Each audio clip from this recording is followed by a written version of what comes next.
Hello, my name is Naja Tao, and I have been doing a series of conversation starters.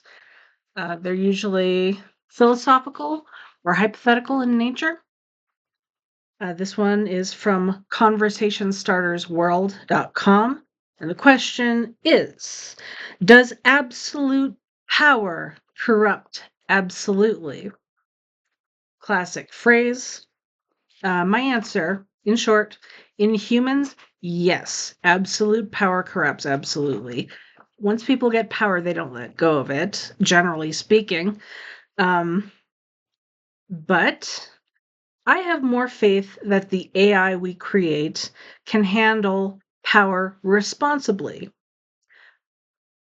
I think people have proven that they can't handle power responsibly.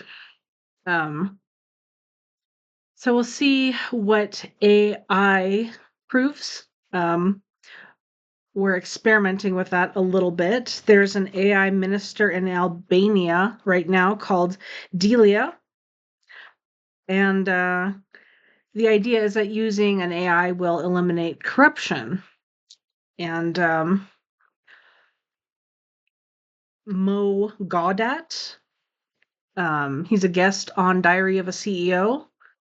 On that channel, he suggested that we replace all world leaders with AI. I think that in theory, and yes, AI has the potential to be way less corrupt than a human. Any human. Any human. I think we should replace any human that seeks out power, like a government official or a CEO, or even lesser jobs that involve potential corruption, like management or sales or the law. I think we should replace all of those with an AI at some point. I certainly don't think we're at that stage now where AI is good enough to do that. Maybe. I don't really trust that I know exactly how far AI has advanced yet. Like maybe it's advanced a lot further than what the general public is exposed to. I mean, I went on bestbuy.com recently and I couldn't talk to a person. I just talked to their AI and it didn't answer my question. It didn't understand what I was saying and I couldn't do what I needed to do. So, we're exposed to really bad AIs like that with private companies. I think like Google's research team or like Wolfram Alpha's research team, they probably have something incredible going on. Or like, I don't know, a major university that does research. I think those are the people who probably have a better grasp of what is being done with AI and what can be done in the future. Um, I took a lot of notes, so I'm just referencing those. Okay. So I had a conversation yesterday with my best friend, and he thought it would be really cool to try to get ChatGPT to think really hard about processing emotions, especially love. And I said, I'm amazed at what LLMs like ChatGPT, like Google Gemini, already understand about spirituality and love and relationships and goodness. ChatGPT, in my opinion, can write better essays about love and spirituality than a human can. So I think that implies that these emotional, ethical issues that we think are so hard and complex, I think they're actually pretty simple if ChatGPT can understand it really well already. Um, I think these emotional issues are probably pretty simple, and personal comfort, personal interest, greed, and hate just complicate the simplicity of right and wrong.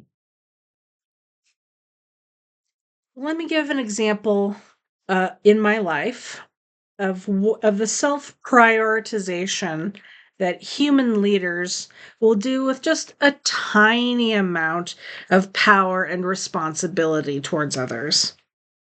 So I got an under the table job bagging and delivering RAM telephone books. The boss was this guy from Canada. I didn't have a car, so he offered me rides to and from work. I'd bag the phone books in these plastic bags for about 8 hours, usually. Um, and after working for him for 8 hours, instead of driving me straight home, would have taken 10 to 20 minutes. Instead of doing that, he would take me uh, to the grocery store because he was on all these fad diets. And he'd be getting like his juice cleanse, cayenne pepper and lemon water and that kind of thing. And he'd take me to his daily massage. And the daily massage, depending on his mood, might last 1 hour, might last longer than that. And, maybe he'd go, back to his little work center and maybe he'd spend time writing to his internet girlfriend. So I'd wait for him for like maybe 1 to 3 hours instead of him just taking 10 to 20 minutes to drive me home first every day. For I forget how long I had the job. Maybe I had it like 1 to 3 months. And that's an example of human leadership. Even if you believe he's entitled to prioritize his needs, if he were an AI, that wouldn't even be a topic for discussion. The AI would just do the most logical, equitable thing for all the humans involved. It wouldn't prioritize its own needs. It wouldn't prioritize its own comfort. It wouldn't prioritize its feelings. Now, can we program AI to be as inherently selfish as a human? Yes, I think we could program AI to be selfish, corrupt. I think that's how insurance companies are currently using AI. I think insurance companies use AI to deny as many claims as possible. So could this whole AI leadership replacement idea go badly? Yes, I think we still really have to worry about who designs these systems and their motivations. But I think that removing humans from positions of power is the best gamble we can take to create a world worth living in for all people. As it is now, the world's not worth living in for all people. There are a lot of people, for whom this world is not great. I don't know if I mentioned this already, but I think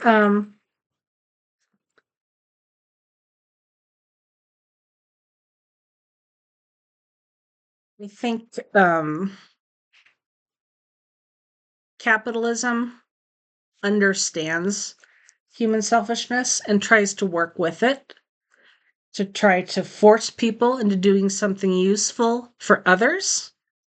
I don't think that's a bad idea, but I do think we have something better now. Well, I think that we will have something better soon.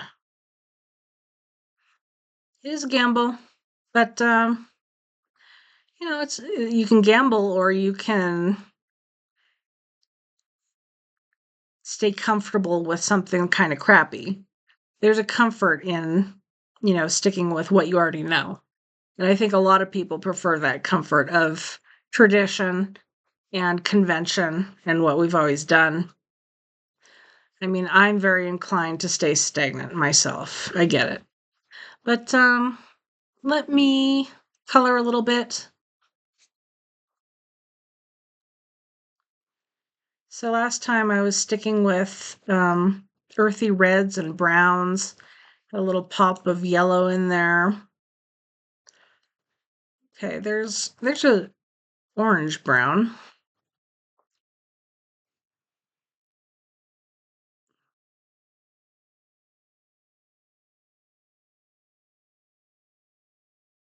Kind of nice.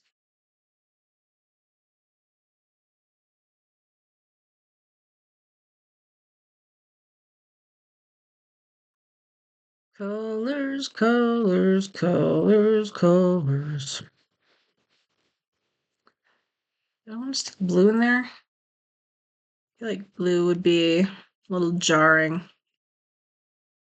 Nice light pink. Mm, the inside of the petals. Maybe a slightly darker pink. So we move out.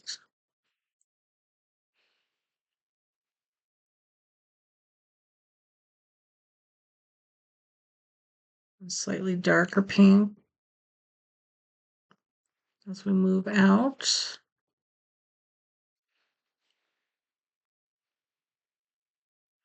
And then a slightly darker pink as we move out.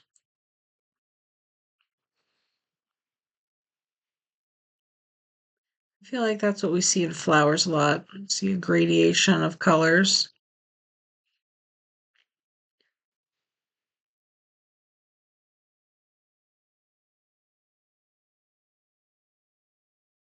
No.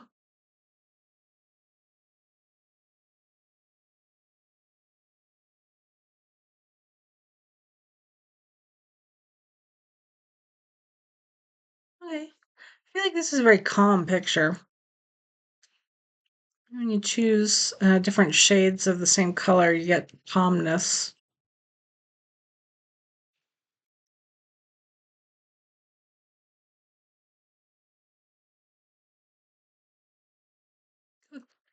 Different shades of yellow. Yeah, it kind of blends in with the brown a little bit. Those little spaces between the yellow. It's going to be hard to get.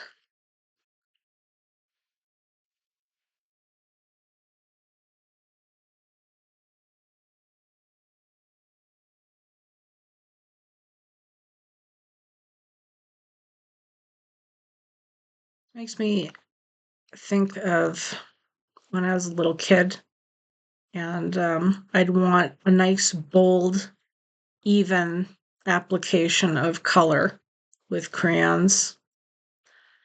And to do that, you'd have to press kind of hard with the crayon. But at the same time, I hated broken crayons. They're just much harder to hold, and you wouldn't have the nice labeling, so you wouldn't necessarily know the name of the color. Who knew? So there would always be kids, though, that just didn't care about breaking your crayons. It's always a gamble sharing your crayons. What are you going to do? You're not going to not share your crayons, because then you don't get to play with your friends. So it's like, okay. I'll let you break my crayons or I'd be alone.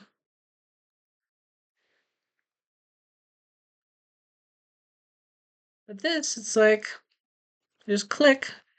Perfect application of color, perfectly even. Fills in right away. You don't even have to wiggle the crayon across the paper. I don't know how I'd feel growing up with a coloring book like this. But anyway, it's enough for now. I'm going to stop the video here. Thank you for watching. If you have any comments about anything I've said, I would love for you to put them in the comments section down below. And if you have an answer to the question, does absolute power corrupt absolutely? Please leave your answer in the comments as well. All right, goodbye.